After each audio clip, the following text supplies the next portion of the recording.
Our final story, like our first, involves a killer couple who shared a mutual murderous fixation, bound together by a need to cause pain, destruction, and death, this time to little children. He's the extreme end of behaviour. He's a rarity even amongst killers. To this day, over half a century later, the case of the Moors murders still resonates with the British public, appalled at the horror and cruelty of Hindley and Brady, who killed and tortured 5 children aged between 10 and 17. The Attorney General warned them that they would have to examine harrowing exhibits and listen to a distressing recording as the case went on. And one such exhibit was shown this afternoon, the hatchet with which the prosecution alleged that the accused Brady violently assaulted Evans, beating him over the head in the presence of Myra Hindley. Brady was very clearly sadistic. He was into sadistic sex from the beginning. One man who has some insight into the mind of Brady is forensic psychologist Dr. Chris Cowie, who has spent many hours in his company assessing Brady's mental health. They had to build a special screens around the dock, glass and steel screens, because they were so worried that people would try and attack them. Packed benches, the dock semicircular with a shield of half-inch thick plate glass behind it between the dock and the public gallery. They had to use decoys when they were moving them to and from the courtroom. There's hordes of people outside chanting for their blood. They were saying it was the trial of the century. It was on every news programme and on the front cover of every newspaper. This trial is certain to make legal history, if only because the Attorney General himself is here leading for the prosecution. The Parliament at the time basically stopped hanging. So when he and Myra Hindley went to trial, it was already recognised that he wouldn't be hanged. At the time, I think most people in the country would have quite happily seen him being hanged. When Ian Brady and Myra Hindley came together as partners in crime, they formed what's known psychologically as folie à deux. The two were stronger together than they were separately. The thing about folie à deux is that you both share a common delusion. Usually it's family genetic connection, but the other variation on that is a husband and wife where they share the same delusion. When they come together, they almost like egg each other on into a situation which could become quite dangerous and homicidal. I don't think they were deluded about what they're doing. I think they clearly, well, he clearly enjoyed it, and she became involved and engrossed in the whole process. Brady and Hindley built each other up to become more powerful, more predatory, more abusive as a couple than they ever would have been on their own.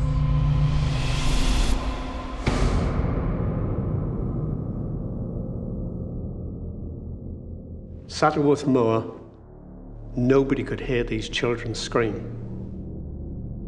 The desolate moor near Manchester became their killing ground and a burial site for 4 of their 5 victims. Brady was in control of this situation.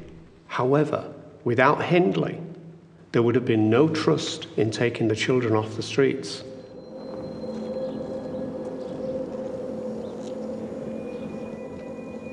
"16-year-old Pauline Reed was their first victim. Brady planned the execution of her abduction and subsequent murder meticulously, but it was Hindley who cold-heartedly manipulated the young girl toward her own grave. Pauline Reed was a bright girl, and she would have been on high alert for a bogeyman, not a bogey woman. She'd promised this girl some LP records if she would help her look for this glove on the moor. It looks like this. Can you help me find it? Of course, this girl went along quite innocently, but once they got her away from the road, they set on her. Come on, kill her! Kill her! And punched her and kicked her, knocked her out, knocked her down, and ultimately she was strangled. Brady and Hindley used the same method to lure their next two victims, John Kilbride and Keith Bennett, off the streets and onto the moors. Hindley was always the innocent bait. Well, the violence of the first killing, which he didn't find aesthetically pleasing, he said he wanted to go for a younger victim this time. It would be easier to subdue.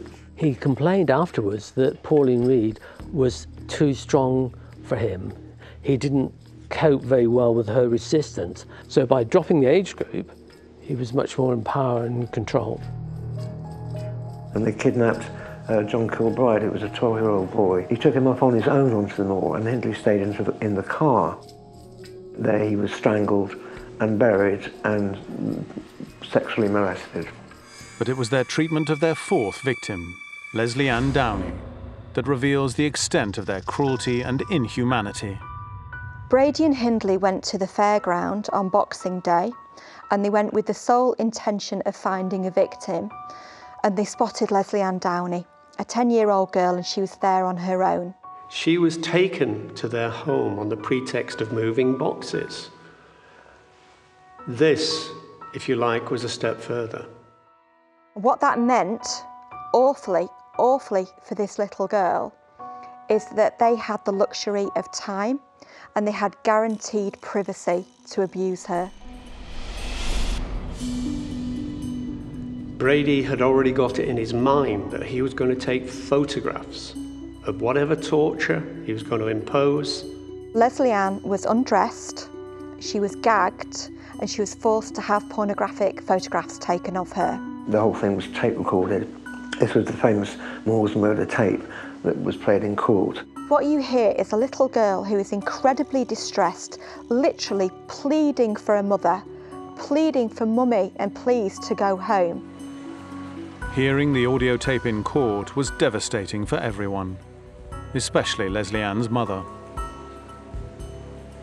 She was begging and she said, "Don't make me get undressed, please don't make me get undressed." She said, "Let me go home to Mummy. I'll not tell them you've hurt me or harmed me, just let me go home to Mummy." And the reply was, "Shut your mouth, else I'll give you a good hiding." I mean, that wasn't a simple kill by any means. That was premeditated, systematic mental and physical abuse of a little girl.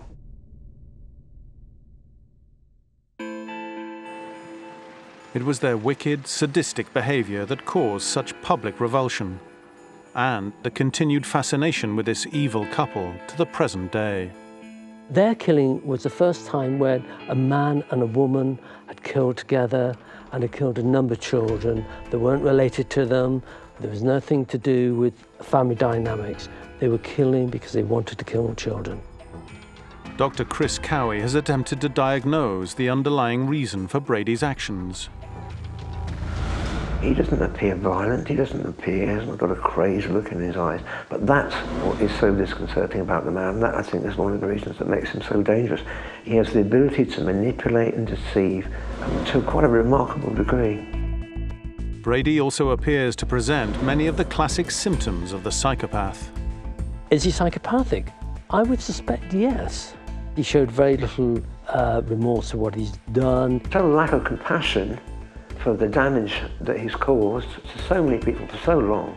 I mean, interestingly, having met him, the one thing that comes across is he's obsessed by Ian Brady. Brady is 74 now and has spent most of his entire life behind bars or in a mental institution. The Moore's murders have defined him in the public eye. There are other killers who fade into the background and everything else. He doesn't fade into the background. But I never saw any remorse. The only time I ever saw any remorse was when he was remorse for himself.